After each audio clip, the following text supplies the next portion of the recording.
everybody, welcome or welcome back.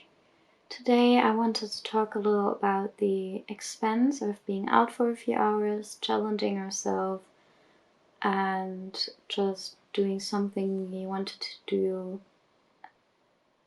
like forever but haven't really done due to a lot of things, while also dealing with depression, anxiety, and CFS-ME, which stands for chronic fatigue syndrome.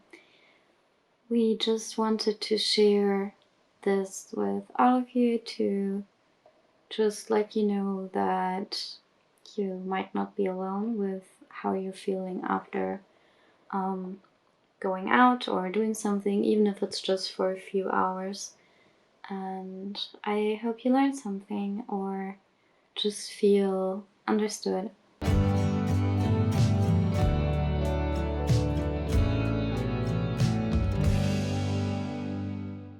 It actually took me quite a while to sit down and decide to talk about this, mainly just because my brain is very empty. I feel very, very down. I've been struggling with my borderline acting up a little in the way that black and white thinking, it's just like I'm not feeling okay right now, so it's like nothing will ever change, everything is wrong, and you're just stuck in a place, you'll never get better, you have never been better, and everything just sucks, which I hate being in that place. We do take mood stabilizers, so it's not as bad as it was when we haven't taken them, but still it sucks. It is bad, but it's not like, it doesn't put me in a dangerous place or unsafe situation. Okay, but not last week Sunday, but the Sunday before last week's Monday, if you understand what I'm saying. We went to an ice hockey play with our fiance and a friend of hers and her brother. We really love ice hockey. We find it very calming. We really love the sounds and noises of the ice skates and the hockey sticks on the ice, as well as the sticks hitting the puck, and it's just, we really, really, really enjoy that sport. Watching it, we used to watch it a lot on our either TV or PC. Now we were actually able to get a ticket to like a game, which we probably could have gotten a ticket earlier, but we were not in a place to try and go there.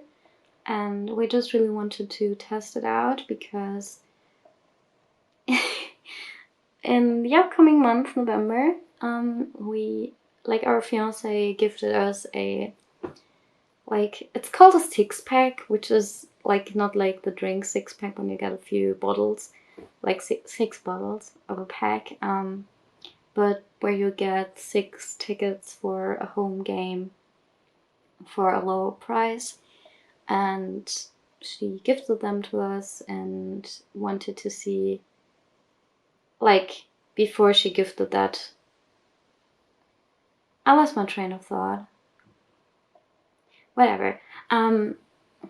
But overall, I think the game started at 4:30 in the afternoon. Of course, not in the morning, that would be a bit early to go to a game. I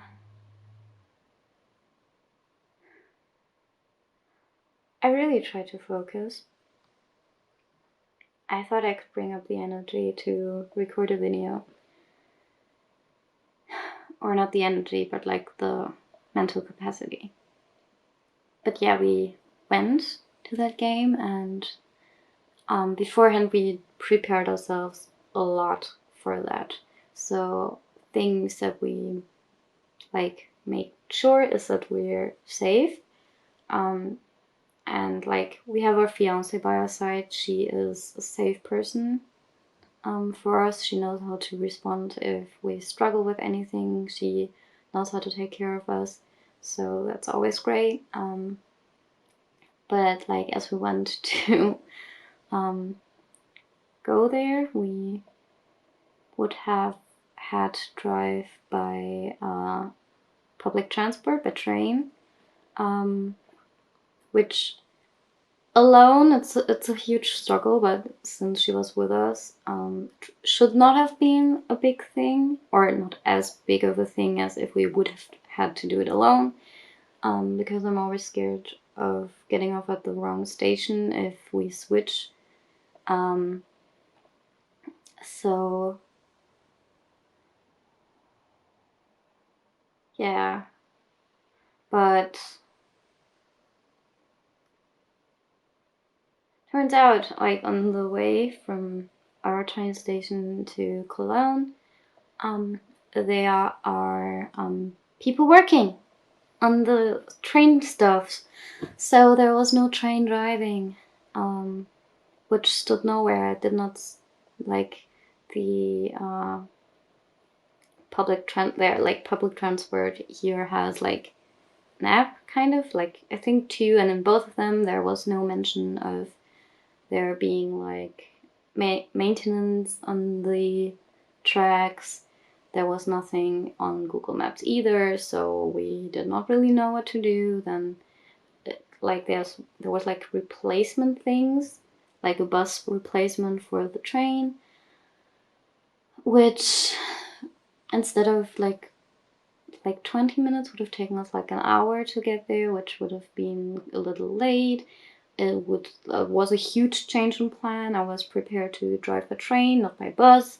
I was very overwhelmed. I was very scared. I had like a huge anxiety attack when the other friend of our girlfriend, fiance, called her and told her that they would be driving by car and they could pick us up and also bring us back, which was very, very kind. They were like in the row behind us, which that I haven't met them yet, but I did prefer, like, I think our fiance told her a little bit about us, so she was very, very kind. She wasn't like very overbearing or pushy or anything. She was a very, very, very kind person. And she like I don't think she thought that we are like rude or anything by us not really talking. Like we tried to like when they were talking we didn't really like engage in a way that we talked with them, but we tried like not making eye contact because we cannot make eye contact. I cannot look people in the eye for the heck of me. But I like tried to look into their direction. I like my body faced them, so they knew I was open to their conversation. And I tried like I nodded a little or did a or a and stuff. So that was a challenge. I'm proud I did that. But yeah, if you've ever been to a sports place or a sports game, I think you know that it tends to be pretty crowded, so there are a lot of people. People are a huge, huge anxiety factor or trigger for us. Luckily, we were like stuck to our girlfriend like all the way like this, like to her arm. Like at one point I was scared that I would hurt her by just clenching onto her. But she's very lovely. She didn't really complain, but and she like if she like realized that something wasn't really right, she like was talking to us in a very calm voice and tried to reassure us that things are fine. But yeah, it was also like extremely loud, which was to be expected. I wanted to take like earplugs with me, like ones that make everything a little quieter, not like blending out every noise, but just making things a little quieter, but I forgot. So that was great.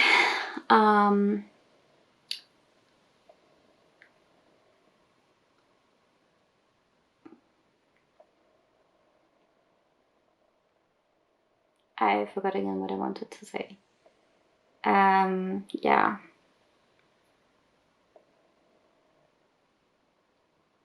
So we were there. We kind of managed everything, but we kept sitting on our like seat. There wasn't a person next to us, which was very, very nice to have like an empty seat between me and a different person that I do not know. So that was cool. But yeah, we did it. It was very nice. So after like the game started, and we kind of like settled into this kind of new challenging environment, did settle a little and actually enjoyed watching the game. And yeah, we, like the friends of my fiance, they also drove us back, so that was very kind. And we were extremely exhausted. I think we just went to sleep very early. Didn't put out of our makeup, did not change any clothing or anything. Or maybe even our girlfriend helped us change. I don't really remember. But we were extremely, extremely exhausted the whole week afterwards. We had almost no energy for anything. Not even for making us food, or even really like getting up and getting anything, taking our medication or anything. Just, there was a time I was really, really thirsty, but I just could not get the energy to open my water bottle. So we stayed in bed quite a lot. We rested a ton. And it was exhausting. Yeah, it was very exhausting. I was very sensitive to sounds, and so that one week was like gone. Then the start of this week, we had an appointment with our psychiatrist. If you want us to make a video about that, I wanted to do it before we had the appointment. I even did an intro, but I was so scared and anxious and nervous, I just couldn't keep going. We have a lot of medical trauma, so just going to a doctor of any kind is a huge, huge trigger.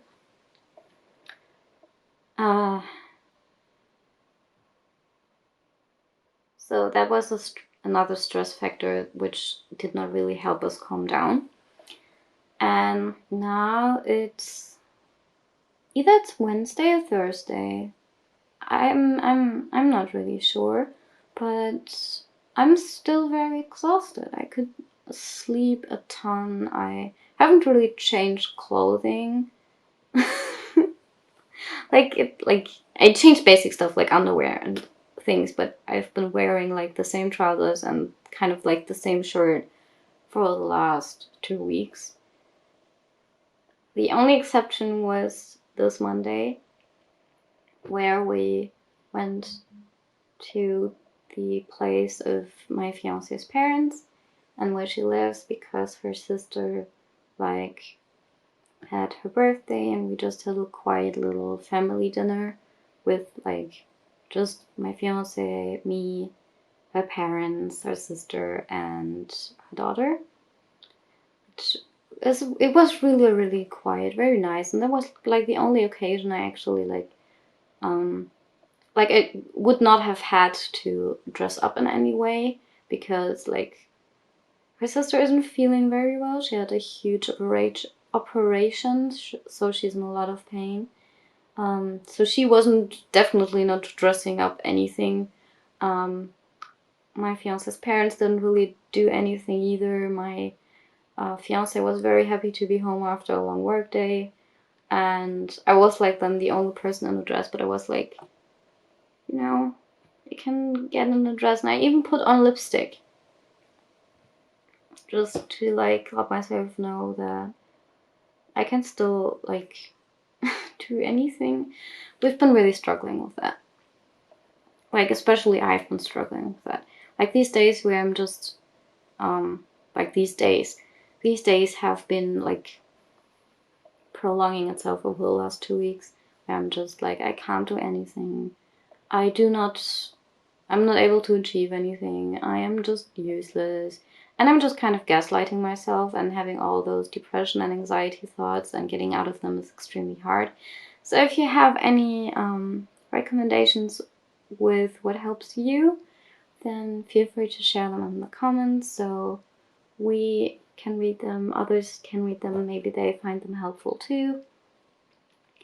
And kind of the only thing that has been a little constant for us is doing like a little Inktober challenge regarding dissociative identity disorder, which we post on our art account, which you can find, which we will link in the description, but you can also find it over our main Instagram. We have linked it there, I think. Not in the, like in the bio box, not in the link description. I think we still have to change that. Yeah. I think that's it. I'm done. Take care, everybody. Goodbye.